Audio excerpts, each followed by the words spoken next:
day to day, remember, so we had capital controls, hyperinflation, and on top of that, we had price controls, which obviously never work.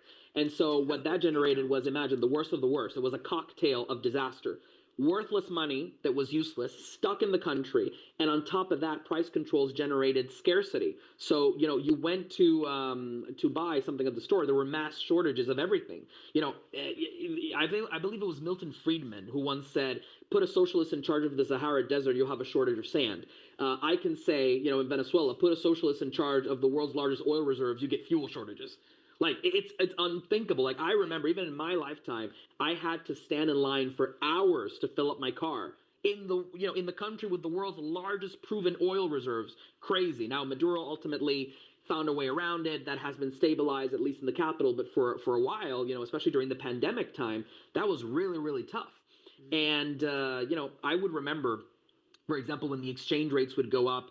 And I remember paying north of something like 9 million or 11 million bolivars to $1. I remember having the highest available banknote being completely and utterly worthless, being worth less than $1, essentially.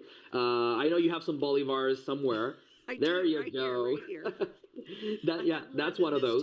And so, I completely remember all of that. And, it's just desperate. People's wealth is completely wiped out.